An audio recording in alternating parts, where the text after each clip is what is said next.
무역규제위원회 같은 거를 설치하고 예. 다자간 세이프가드 중에서도 뭐 우리 쪽은 상의해가지고 제외될 수 있다 하는 가능성을 열어놓은 거 이런 것들은 제가 보기에는 분명히 진전이 있다고 저는 보고 있습니다. 예.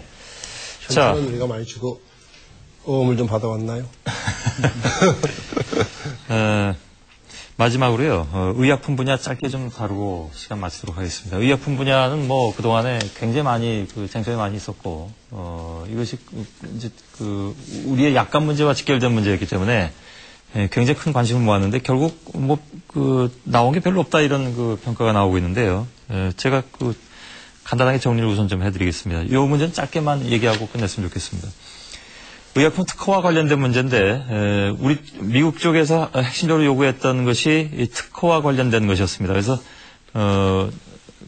미국 쪽에서 제소하면 이건 복제품도 못 만드는 그런 것이었는데 그게 그대로 그냥 받아들여진 것 같습니다. 현재로서는. 그래서 이런 부분 그리고 신약의 최저 가격 보장은 미국 쪽에서 요구했는데 그건 나중에 철회를 했더군요. 우리 쪽에서 받아들이질 않아서. 근데 그거에 비하면 특허와 관련된 것을 내준 것이 너무 크다라는 주장인데요. 평가인데 거기에 대해서는 이태호 차장께서 잠깐 말씀해 주실까요? 한국이 초반에 약가 적정화 방안을 밝혀서 협상 초기에 난항이 형성됐죠. 대신 미국은 약가 적정화 방안을 한국의 고유한 제도로 수용하는 대신 여러 가지 요구 사항을 내걸었습니다. 그렇지만 많은 사람들이 미국 측이 제시한 여러 가지 요구 사항이 실제로 약가 적정화 방안을 무력화시킬 거다라고 우려했었는데요. 협상 결과는 미국 측의 요구 사항이 아까 말씀드린 최저 가격 보장 외에는 다 수용되는 것으로 드러났다는 것입니다. 특히 이제 핵심적인 것은 혁신적 신형에 대한 특허 기간 연장이 그대로 인정됐고요. 그 다음에 이의제기 기구가 설치되었고요. 미국과 한국이 앉아가지고 의약품위원회를 설치해서 협의할 수 있는 그런 공간도 마련했습니다. 이게 말이 협의지 사실은 다국적 제약회사의 힘은 너무 강력해서 사실 우리 보건당국이 사실 다국적 회사의 압력을 쉽게 뿌리칠 수 없다는 게 사실 업계의 관행이고 보건복지부 당국자들이 인정하는 것입니다. 예. 따라서 이거는 협의기구가 아니라 사실 압력기구를 그대로 인정한 것이고요. 예, 알겠습니다. 이 문제는 유시민 보건복지부 장관도 상당히 강력하게 좀 주장해왔던 부분들이 있고 또 이태복 전 장관은 약값 거품이 한 20-30% 정도 되기 때문에 걷어내야 된다라는 주장까지 해왔었습니다. 그런데 지금 협상 결과만 놓고 보자면 그렇게 크게 앞으로 변화가 있을 것 같지는 않아서 이 문제는 어떻게 평가를 하고 계신지요? 글쎄요, 이 약과 적정화 방안이라는 자체가 어떻게 생각하면 고육지책이죠. 우리 이제 건강보험 재정이 악화되면서 이 적용 대상 약의 종류를 좀 제한해보고자 하는 그런 거고 또 그 와중에 이 가격을 좀 조정해보자는 그런 건데 근데 입장을 바꿔서 말이죠. 협상이라는 거는 상대방이 있는데 미국 입장에서 봤을 때는 이 약값에 대한 그 협상의 독점권을 가지고 있는 한국 정부하고 협상을 할 때 한국 정부가 알아서 어떤 거를 리스트에 올라가고 안 올라가면은 당연히 거기에 대해서 이의를 제기할 수 있는 과정 정도는 아마 보장을 해달라고 요구를 할 수 있을 것 같고 그럼 그것을 들어주는 것이 진짜 제약회사의 압력이 휘둘리는 거냐는 아마 또 달리 볼 수 있는 측면이 있는 것 같습니다. 그런데 다만 이제 하나 아쉽고 좀 기대가 되는 것은 우리가 국력의 규모에 비해서 의약 산업이 너무나 지금 영세하죠.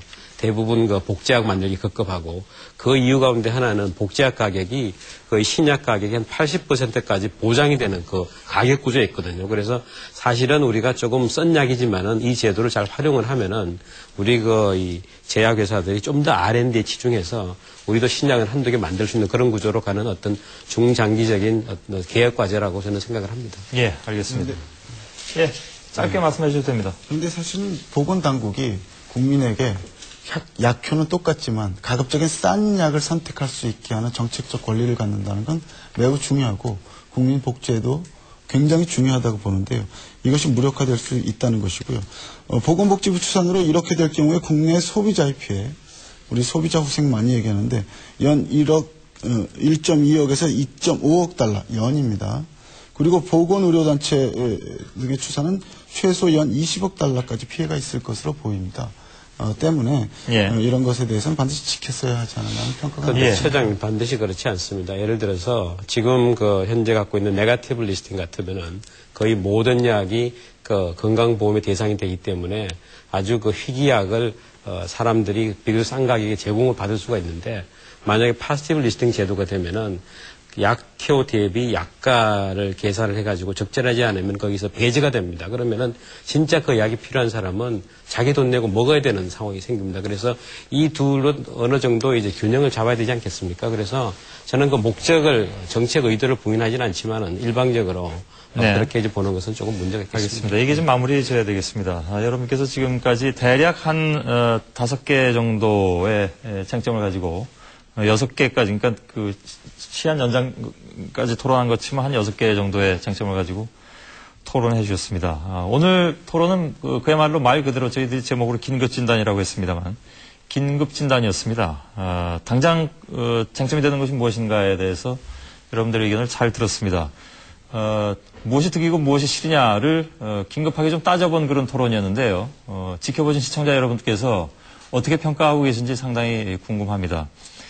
저희들이 수요일에 정부 쪽에서 협상 결과를 공식적으로 발표를 한다고 하니까요.